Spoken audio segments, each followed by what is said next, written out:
ये कहानी एक ऐसे डर के बारे में है जो अंधेरे में नहीं बल्कि आपके अपने वजूद के पीछे छिपा है। दिल थाम कर पढ़िए। साए का सन्नाटा, खूनी हवेली का रहस्य। शहर की चकाचौंध से लगभग 200 किलोमीटर दूर पहाड़ियों की गोद में बसा था नीलगिरी विला। स्थानीय लोग इसे जीभ काटने वाली हवेली कहते थे।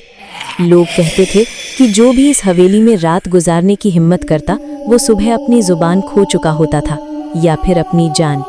आर्यन एक डॉक्यूमेंट्री फिल्म मेकर था। उसे भूत प्रेत की कहानियों पर विश्वास नहीं था। वो अपने 2 साथियों कैमरामैन समीर और साउंड रिकॉर्डिस्ट नेहा के साथ वहां पहुंचा। पहली दस्तक। जैसे ही उन्होंने हवेली के भारी लकड़ी के दरवाजे को धक्का दिया, एक ऐसी चरमराहट हुई जैसे कोई सदियों से दर्द में कर रहा हो। अंदर की हवा भारी और ठंडी थी, जबकि बाहर जून की चिलचिलाती गर्मी थी। यार, यहाँ का तापमान अचानक कैसे गिर गया? समीर ने अपनी जैकेट पहनते हुए पूछा। नेहा ने अपने हेडफोन लगाए। मुझे कुछ अजीब आवाजें आ रही हैं, जैसे कोई फर्श पर भारी जंजीरें घसीट रहा हो। आर्यन हंसा। पुरानी हवेली है, चूहे होंगे या हवा का दबाव। रिकॉर्डिंग चालू करो। अंधेरे का खेल। रात के 12 बजते ही हवेली का माहौल बदल गया। नेहा के हेडफोन में अचानक एक चीख गूंजी, इतनी तेज कि उसने घबराकर हेडफोन फेंक दिए। उसके कान से खून बहने लगा था। क्या हुआ नेहा? आर्यन चिल्लाया। कोई मेरे कान में फुसफुसा रहा है आर्यन। वो कह रहा है कि अब तुम्हारी बारी है। नेहा कांप रही थी। तभी समीर का कैमरा अचानक एक कोने की ओर मुड़ गया।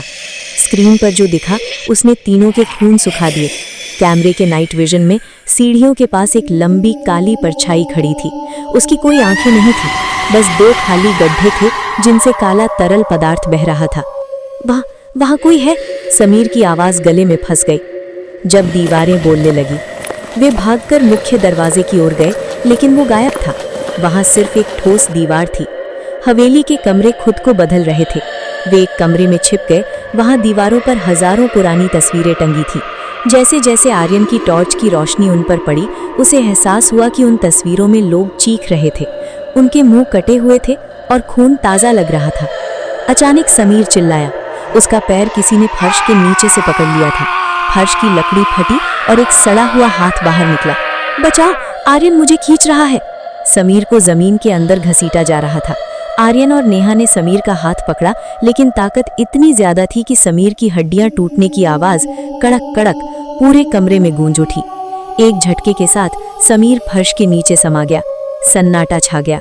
सिर्फ फर्श पर समीर की कटी हुई उंगलियां पड़ी थीं। रूह कंपाने वाला अंत। अब आर्यन और नेहा अकेले थे। वे दौड़ते हुए हवेली की छत की ओर भागे। पीछे से हजारों पैरों के चलने की आवाज आ रही थी। ऐसा लग रहा था जैसे पूरी हवेली ही जीवित हो गई हो। छत पर पहुंचते ही नेहा रुकी। वो पागलों की तरह हंसने लगी। नेहा, तुम ठीक हो? आर्यन ने डरते हुए पूछा। नेहा धीरे से मुड़ी। उसका चेहरा अब नेहा का नहीं था। उसकी खाल लटक रही थी और उसकी आंखों की जगह वही खाली गड्ढे थे। उसने अपना मुंह खोला और उसके अंदर से समीर की आवाज निकली। आर्यन, भागो मत, यहाँ बहुत ठंड है। आर्यन पीछे हटा और छत से नीचे गिर गया। गिरते वक्त उसने देखा कि हवेली की हर खिड़की में एक साया खड़ा था और वे सब उसकी ओर हाथ हिला रहे थे। अगली सुबह गांव वालों ने देखा कि हवेली का दरवाजा खुला था। अंदर आर्यन मिला। वो जिंदा था, लेकिन उसकी आंखें सफेद हो चुकी थीं। जब पुलिस ने उससे कुछ पूछने की कोशिश की तो उसने अपना मुंह खोला। उसकी जुबान जड़ से कटी हुई थी। फर्श पर सिर्फ एक शब्द लिखा था, अगला तुम हो। डर की गूंज।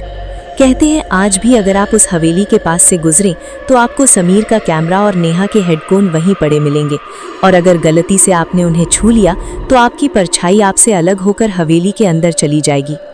ये कहानी अच्छी लगी है तो हमारे चैनल को सब्सक्राइब करें, लाइक करें, कमेंट करें, ताकि ऐसी वीडियो आप सभी को मिलते रहें।